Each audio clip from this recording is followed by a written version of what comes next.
Hello, fight fans. This is Coach Nathan of NS Champ 7 Part Boxing Series at nschamp7.com. Back at you again after a brief medical leave of absence.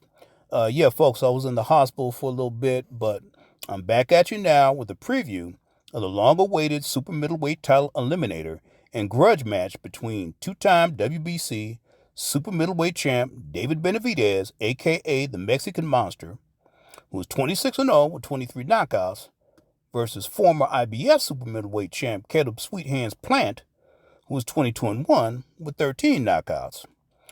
First off, before writing Plant off as a victim of a manslaughter after tomorrow night's fight, which a lot of boxing people and fans have said, let's consider this about Benavidez. His last two opponents, the last one was an overblown middleweight past his prime, 5'8" David Lemieux, who was brought in as a late replacement for Jose Uzcategui, and Lemieux fulfilled the role as a showcase punching bag.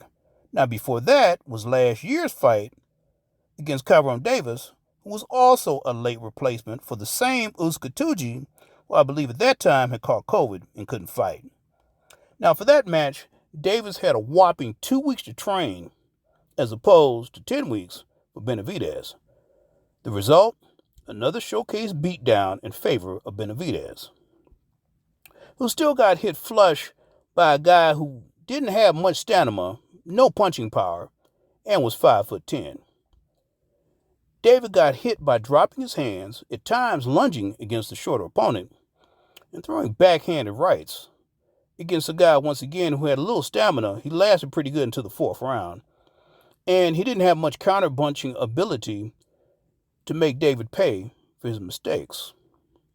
Now, having said that, David is a good fighter, though.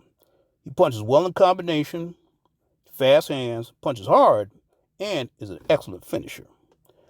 However, and I've said this on numerous occasions going back before his fight against Canelo, Caleb, to win this fight and to capitalize on David's mistakes, he's going to have to be Brick Hands Plant instead of Sweet Hands Plant. He's going to have to hurt Benavidez, or he'll get no respect whatsoever. And this against an opponent who's just drooling to send him to the ER after tomorrow night. Now, all of this said, I believe an upset can be in store for Caleb Plant. He's not nowhere near close to the last two guys I just mentioned that Benavidez fought. And I believe he does have some newfound punching power with his new trainer, Breadman Edwards. Remember, folks, professional prize fighting is often referred to as the theater of the unexpected and the unpredictable. Also, I believe in the theory with another former professional boxer and world-class trainer and father of the top-rated welterweight in the world, Boots Ennis. And as Bozy Ennis, as he stated in one of his commentaries, he talked about the effects of too much anger and hatred, what it can do to a fighter inside the ring. I also have an opinion as to whether or not Benavidez is overtrained. That's just an opinion. The big key for Plant, that is, will be the sneaking punching power that he must have in order to win. It's the same sneaky punching power he unleashed in the Durrell fight.